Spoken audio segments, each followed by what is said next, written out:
finishing us off tonight with some very important information with for a number of our families, especially those with seniors as we begin to, I know it's only the end of the first 9 weeks, but we always want to keep our eye on the prize and look at graduation and what that's going to look like for us. So Dr. Clamp, welcome back and take it away.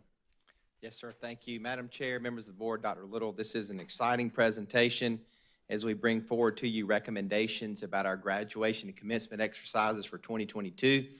We're excited to bring this to you tonight and really excited about celebrating with seniors and their families and our faculties and staff as we conclude this school year. Just to give you a few reminders, calendar reminders here remind us of what our responsibilities are in closing out this school year and how the dates for graduation align with some of this information. As you see before you on the slide, at the conclusion of this school year within our calendar, you'll see a Memorial Day holiday.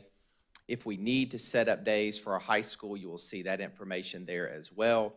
June 1st and 2nd conclude the days for students, and the 190th day for teachers is on June the 3rd. The next slide for you presents our Plan A option. We have reached out to our vendor, Colonial Life Arena, and dates for Lexington One have been secured, and the times and recommendations for our graduations are presented to you on this slide. You may remember that each year, school districts in the area will connect with the Colonial Life Arena to request dates and times for their graduations. The Colonial Life Arena team then decides which school district gets which days. So we always send forward a first, second, and third choice. This was prior to my position here as a secondary schools director. These two dates were the ones that were presented to Lexington One for us to choose then the arrangement of our schools for their graduation and commencement exercises. So you'll see before you Saturday, June 4th, graduations for River Bluff, Lexington, and Gilbert beginning at 8 a.m. into 12 p.m. and 4 p.m. And then on Sunday, White Knoll High School at 12 p.m. and Pillion High School at 4 p.m. Just a point of information on that Sunday, the White Knoll High School graduation would be the first commencement that particular day. There would be no graduation of another school or school district before that, which would allow us to remain with any materials we may have already set up with floral or other vendors that may be providing us support for that day from the Saturday's commencement into the Sunday's commencement.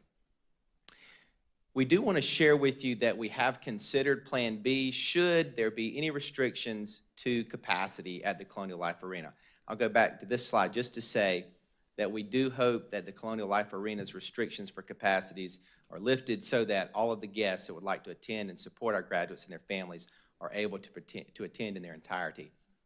Should we need to consider an in-person graduation on our school's campuses, we have done this before with success, and it is an option. We wanted to just share this with you, knowing that our first option is to have these graduations occur in the Colonial Life Arena for our families and our students.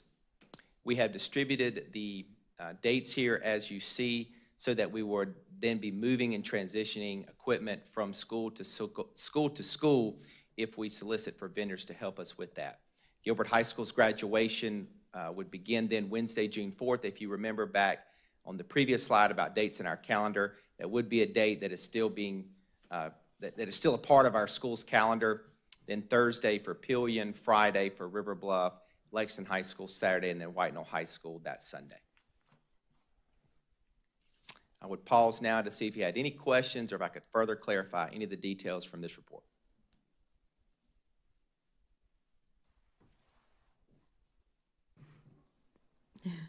This is Jada. Has there ever been any thought given to possibly surveying parents to see if they're interested in Plan A or Plan B and making a decision based on that? Soliciting stakeholder feedback? Yes, sir. Students, parents, yes, sir. Teachers, I mean, everybody. Well, it's interesting. We get feedback all the time, some solicited, some unsolicited. For this particular request, we haven't specifically asked of the body, but we do want to provide both options, specifically that first option, because the inside capacity and the inside experience does not prohibit weather doesn't prohibit that event from happening. We can have that inside with the safety and security of that event space. But we could certainly solicit and suggest opportunities for people to give us feedback on that. We certainly could. Thank you so much. I appreciate y'all getting this out so early as well. I know last year people started asking, every year they started asking really early, so I'm glad that this information's available. Thank you. Nicely done, Dr. Clam. Thank you very much. Yes, sir. Thank you. Madam Chair, that's the end of my report. Thank you, Dr. Little.